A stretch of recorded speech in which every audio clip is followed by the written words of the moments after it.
Dentro de los componentes básicos para la realización de una necropsia médico-legal tenemos el componente número 8 que tiene que ver con respecto a la opinión.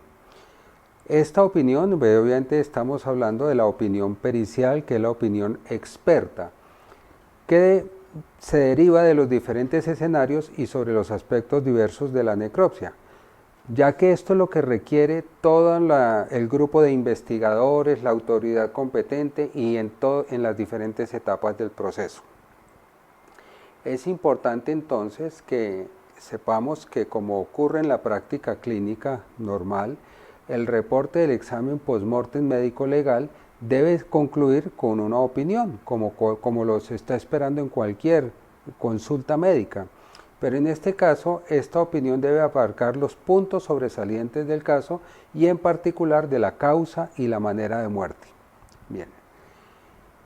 Para esto el médico debe tener en claro que la opinión sobre la causa y manera de muerte no solo debe estar adecuadamente sustentada en los hallazgos que él encuentre dentro de la necropsia, sino que debe estar bien correspondida o bien correlacionada con los exámenes de laboratorio que se ordenen, y para que se organice un adecuado contexto de la información disponible en el momento de la investigación, es decir, con lo que se trae previo al proceso de la necropsia, los hallazgos durante la necropsia y lo que nos están aportando los estudios posteriores.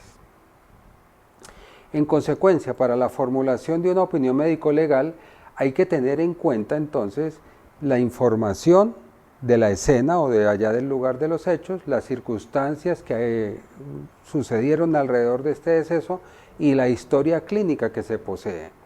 La opinión debe confirmar o descartar la hipótesis que se planteó la autoridad allá en el lugar de los hechos. La opinión del perito debe ser lógica, debe ser objetiva y debe ser completa.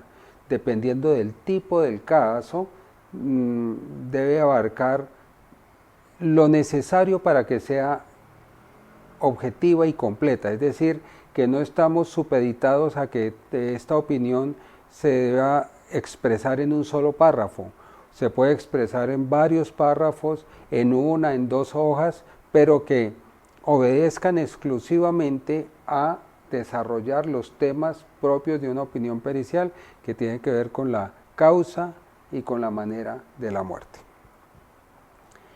Esta es la única parte del reporte que seguramente va a ser leída por los actores o por los interesados en el caso. Es decir, un proceso de necropsia o un informe pericial de necropsia normalmente tiene 6, 8, en algunos casos más páginas, pero en la portada, que es en el sitio en donde vamos a tener nuestra opinión pericial, es quizás en la parte que van a leer las autoridades, bien sean los jueces, los fiscales, los abogados de la defensa, los investigadores, los jurados, la misma familia del fallecido, el público en general. Este es la parte del informe pericial que les interesa leer, porque es el que aclara cuál fue la causa y cuál fue la manera de esa muerte, y en algunos casos pues es lo que interesa para el proceso judicial asimismo, y por eso debemos tener en cuenta que nosotros como peritos no podemos entrar allí en especulaciones, sino ser claros, concisos en esto y no suscitar ningún tipo de especulación. Junto con esta opinión se debe incluir una lista de diagnósticos o de posibles diagnósticos técnicos en orden de importancia, bien sea en un párrafo aparte que le demos para ello o estar incluido dentro de la narración que hagamos, pero sin entrar obviamente en descripciones complejas de la fisiopatología de una enfermedad o ese tipo de cosas. Hay espacio para realizar eso. La opinión pericial debe ser clara, concisa, detallada, pero básicamente encaminada a esclarecer bien causa y manera de muerte. Para los fines del sistema acusatorio no es conveniente que el perito incluya en el protocolo de necropsias inferencias, cosas que o pronunciamientos críticos propios de su parecer, sino básicamente debe incluir aspectos de la necropsia que sean susceptibles de demostrarse técnicamente y ser discutidos y analizados previamente con los investigadores y con las autoridades en las diferentes etapas del proceso. Algunas personas piensan que el proceso de necropsia es útil en la etapa final del proceso, es decir, ya en el juicio final. Y no, la necropsia debe ser importante en todas las etapas del proceso. Sobre el protocolo de necropsia, el prosector, es decir, quien elabora el proceso de la necropsia y quien es la misma persona que debe elaborar el informe de necropsia, debe llevar una metodología internacionalmente aceptada, ya que los protocolos del Instituto de Medicina Legal siempre se acogerán a esos protocolos internacionales que ya están estandarizados. Y podrán elaborarse en diversos informes técnicos, digo, porque no necesariamente en la primer necropsia deben aparecer todos los apartes. Es decir, en algún momento se ordenaron unos exámenes de toxicología. El procedimiento de necropsia ya terminó, ya se realizó un primer informe y días después nos llega el informe de toxicología. Podemos realizar un informe técnico a manera de ampliación, de aclaración para la autoridad competente como un nuevo informe, pero que hace parte de este proceso para que de alguna forma se den todos los requerimientos que se requieren y que surjan propios del caso que estemos analizando. Asimismo, en algunos casos, en particular, muerte de causa o de manera por establecer, luego una necropsia legal, pueden hacerse pronunciamientos tentativos inicialmente, porque una necropsia que no oriente hacia ningún sitio en la investigación, en su caso o en su manera, pues es un informe estéril, ¿no? Es un informe que no va a aportar mayor cosa. Entonces, por esa razón, nosotros ahí se nos permite hacer una inferencia. Es decir, que como es una necropsia que nos queda de causa y de manera por establecer, ¿cómo se va a establecer? Con futuros estudios que nos alleguen, con interconsultas que podemos hacer con otras disciplinas. El caso pues de la antropología, el caso de la odontología, diferentes disciplinas que pueden participar allí, ahí nos permitiría hacer un pronunciamiento tentativo que esté relacionado con los hallazgos de la necropsia y con posteriores hallazgos que van a llegar, es decir, con los hallazgos post-mortem, sin no olvidar, eso sí, que deben ser adecuadamente sustentados en el momento en que se han llamado para el juicio oral. Bajo estas circunstancias, entonces, el médico forense o el médico rural, quien esté haciendo la necropsia, debe expresar sus dudas y formular sus impresiones antes de evitar el punto en cuestión, tratar de contribuir a que se realicen las respectivas labores encaminadas a profundizar en la averiguación. Es decir, de mis hallazgos allí o de las inferencias que yo esté haciendo, yo puedo orientar a los investigadores para que vayan un poco más en el sentido de profundizar la investigación en determinadas circunstancias o en determinada situación particular del hecho. Debe tenerse en cuenta que el trabajo forense contribuye a lo largo de todo el proceso investigativo, no solamente durante la etapa final como ya se los había expresado, sino que en cualquier momento del proceso investigativo el médico debe aportar a esta investigación y teniendo en cuenta, obvio, que el médico es ciertamente la persona más calificada para expresar la opinión relacionada con el hallazgo y las conclusiones. Es decir, dentro del proceso, quien puede explicar técnica y científicamente algún hallazgo será el médico. Por eso el médico es tan importante en el proceso investigativo. El médico es el que va a sustentar desde el punto de vista técnico y científico la posibilidad de que se haya dado ese evento o esa situación o que ese hallazgo en particular esté presente. De ahí la importancia de nuestra opinión pericial. Bien, entonces refiriéndonos a lo que ya es la causa de muerte, entonces con base en esos hallazgos y la relación de esa información disponible, se hace el diagnóstico de la causa básica de muerte, que en ocasiones confirma o descarta la hipótesis que plantea la autoridad. La autoridad, cuando va al lugar de los hechos, debe plantear una hipótesis acerca de la causa y una hipótesis acerca de la manera. Lo que vamos a hacer en la necropsia es confirmar o descartar esa hipótesis. Bien. Es fundamental entonces que para los fines forenses, como para los fines médicos o para fines epidemiológicos, el perito se pronuncie sobre la causa básica de muerte, que no es otra cosa que la enfermedad o el evento que finalmente desencadena la muerte. Aunque desde luego haya establecido, además de las causas inmediatas de muerte, algunas otras causas mediatas, ¿cierto? Es decir, que sean los mecanismos fisiopatológicos que van llevando, que es lo que también hemos denominado el mecanismo de muerte. El mecanismo de muerte son esa serie de eventos que suceden dentro del organismo que finalmente llevan a la muerte. Es decir, que el mecanismo de muerte es el que va a explicar realmente la causa de la muerte. Bien, la opinión pericial no debe incluir necesariamente el mecanismo, debe incluir la causa y la manera. En algunos casos, si no tenemos claramente establecidos y claramente bien definidos el proceso fisiopatológico que llevó a la muerte, lo podemos incluir allí, teniendo en cuenta que quienes van a leer la opinión pericial no son médicos. Quienes van a leer la opinión pericial son abogados, son jueces, son investigadores, son personas que tienen que entender el proceso fisiopatológico desde el punto de, digamos, con un lenguaje acertado para ellos.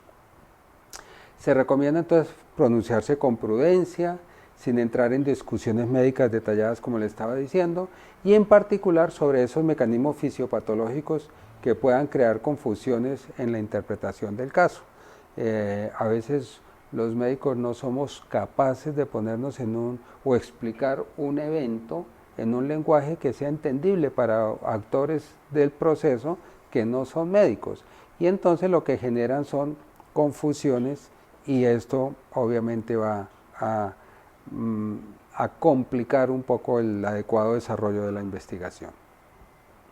El perito también aquí en la causa debe indicar el tipo de arma o el elemento causal a partir del examen que realiza y la descripción de las lesiones que está haciendo, señalando las características y la clase de esa lesión. Por dar un ejemplo, un elemento contundente, ¿cierto? Entonces esa es la clase del elemento que me produjo la lesión, y las características, porque las características individualizan el elemento, ¿cierto? Y de alguna forma se puede mencionar si ostenta o no un patrón. El patrón definido es que yo perfectamente con lo que describo puedo describir el elemento, es decir, no solamente decir que es un elemento contundente, sino adicionalmente de decir qué elemento es el que es capaz de producir esa lesión patrón, ¿cierto? Obviamente esto lo debo documentar adecuadamente en el informe de necropsia para que haya una adecuada correlación.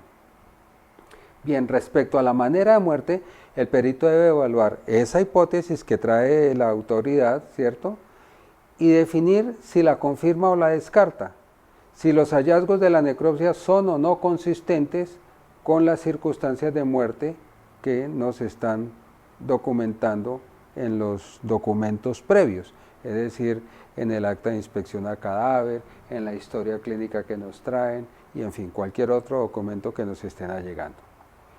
Hay que relacionar estos hallazgos con los resultados que se encuentran disponibles de otros laboratorios, por ejemplo los de toxicología, los de balística, los de antropología, los de odontología y en fin, cualquier interconsulta que se haga con ellos o cualquier información que venga de estos laboratorios debe entrar a correlacionarse con los hallazgos que nosotros hayamos encontrado en ese proceso de necropsia. Se debe seguir la clasificación de los casos de acuerdo a lo internacionalmente establecido para el diagnóstico de enfermedades, es decir, el CIE-10, con fines epidemiológicos, porque recuerde que el informe de necropsia también hace parte de toda la epidemiología y que para eso se sube en un sistema de vigilancia epidemiológica que hay a nivel nacional. Bien, entonces respecto a las maneras de muerte, tenemos una manera que puede ser natural, ¿cierto? Que es la causada por una enfermedad. Esta normalmente no debe ir a necropsia. Ya sabemos que las necropsias normalmente están diseñadas básicamente para muertes violentas, pero obviamente hay algunas muertes que quedan por establecerse, dadas las circunstancias que no nos permiten tener, digamos, algunos conceptos o algunos hallazgos con los que podamos definir que es una muerte natural, y posiblemente una de estas necropsias llegue a una necropsia que no debiera ser médico-legal, sino debiera ser una necropsia clínica. Cuando una muerte es natural, es decir, cuando no hay signos de violencia en la muerte, pues no hay que pasarla a un proceso médico-legal, porque el caso normalmente no se debería judicializar. Pero si el caso se judicializó, pues se hará una necropsia médico-legal, así su conclusión sea que la manera de muerte es natural.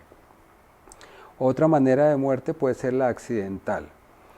La accidental es generalmente una muerte que no es intencional, que es originada por fuerzas propias de la naturaleza, en el caso de los desastres naturales, ¿cierto? O, por ejemplo, un accidente de tránsito o accidentes laborales. En algunos casos, el acto médico, por ejemplo, pues obviamente que no tiene la intención de causar el daño, pero que se deriva de allí una muerte, y algunos otros casos que están derivados con una adecuada o inadecuada, mejor, prestación de los servicios de salud.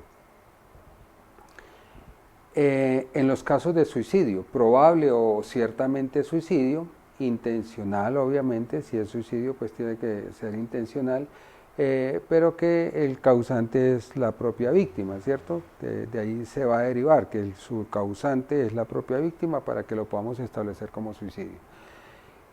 El homicidio, ciertamente homicidio o probable homicidio, pero que sabemos que tuvo que intervenir un tercero, de forma intencional o no intencional, pero que hubo un tercero. Cuando se clasifica un caso como este, el ítem no tratará, o el médico no tiene que tratar de tipificar el delito, de decir que ahí hay un culpable, ese tipo de cosas. Es decir, en este sentido no debe emitir juicios de valor o de responsabilidad, ya que no es competencia suya, sino a esto le compete a la autoridad, ¿cierto?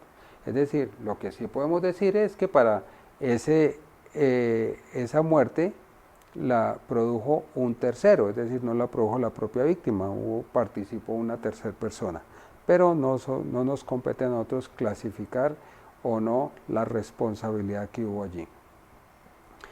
También podríamos dejar una muerte en estudio. Esa clasificación la reservamos para aquellos casos en que se requiere una mayor investigación o criminalística o de estudios forenses complementarios para poder definir la causa de muerte. Es decir, nosotros podemos tener claro, por ejemplo, que hubo una intoxicación, pero no podemos definir qué tipo de intoxicación, si con algún agente organofosforado, si con algún agente de otro nivel, una toxicidad farmacológica, una toxicidad por drogas de abuso, bueno, en fin. Entonces nos toca esperar que nos alleguen los estudios de laboratorio posteriores para poder definir finalmente la causa de esa muerte. Hay otra manera que la dejamos indeterminada. Se asigna esta denominación solamente cuando no ha sido posible precisar la manera de la muerte, ¿cierto? Al finalizar los estudios. Y es decir, que yo no puedo establecer si finalmente eso fue accidental, si finalmente fue homicida o si finalmente fue suicida. Un hecho particular en donde no me permita definir eso, yo la puedo dejar que la manera aún está indeterminada, porque quien debe profundizar en esa búsqueda, entonces será las unidades de investigación judicial o las unidades criminalísticas. A criterio del médico, entonces, dentro de la opinión y análisis se pueden incluir aspectos relevantes en la investigación como son, por ejemplo, la presencia de lesiones recientes diferentes a las que causaron la muerte. Por ejemplo, que se ven signos de atadura. Esos signos de atadura puede que no estén relacionados directamente con la muerte, sino que posterior a la muerte atan el cuerpo con el objeto de reducir su tamaño, con el objeto de facilitar el traslado, el transporte del sitio primario a un sitio secundario y así sucesivamente, o otros signos que sí pueden estar previos a la muerte, como signos que sean sugestivos con tortura, en fin. Esto es importante entonces que en la opinión pericial queden consignados estos aspectos que son relevantes. Algunos casos particulares propios del caso, basados en los hallazgos de necropsia y que estén enmarcadas dentro del contexto pues, de la investigación. Por ejemplo, las lesiones por proyectil de arma de fuego nos permiten mencionar la distancia. Si no podemos aclarar una distancia exacta, por lo menos sí podríamos decir es una corta distancia, es una distancia intermedia, es una larga distancia, es un disparo que se produjo a contacto con el cuerpo y así sucesivamente. También es importante que establezcamos el tiempo de muerte, es decir, cuando realizamos la necropsia podemos establecer si estamos dentro de un X tiempo, si estamos por debajo de las 24 horas, por encima de las 24 horas, si estamos en las primeras horas. Y hay unos fenómenos cadavéricos que nos van a colaborar con esto y algunos otros hallazgos e información forense que pueden hallar aquí. Es importante que incluyamos si ha habido actividad sexual o no allí, ¿no? Esto es importante porque puede orientar la motivación que hubo para que se produzca esa muerte, o es una circunstancia de agravación del delito, en fin. Pero es muy importante que nosotros incluyamos dentro del informe si hubo una actividad o una agresión sexual, no porque sea más importante este hecho que la muerte misma, sino porque es una circunstancia de agravación, como ya les estaba diciendo. Y por último, entonces, una vez que tengamos toda esta opinión y que tengamos esto claro, entonces ahí sí realizamos el certificado de la muerte. Ustedes bien deben saber que para certificar la muerte, es decir, que para poder movilizar el cuerpo ya tiene que estar certificada la muerte. Pero ese certificado no lo podemos demorar porque no conozcamos la causa o porque no conozcamos la manera. En algunos casos, si esto queda en estudio o si está indeterminado, se coloca en el certificado, en el certificado de muerte, debemos colocar que es una muerte que queda en estudio o que es una muerte que está indeterminada en su momento. Y debemos utilizar el formato que hay para tal fin. Es un formato único que hay a nivel nacional, que lo llamamos a veces el certificado de muerte. Y consignamos allí los ítems relacionados con el protocolo de necropsia. Este certificado de muerte nos va a pedir la serie de eventos que finalmente sucedieron para que se produjera la muerte, y eso nos aclarará obviamente la causa, que unida a toda esta información nos permitirá establecer adecuadamente la manera de muerte. Muchas gracias.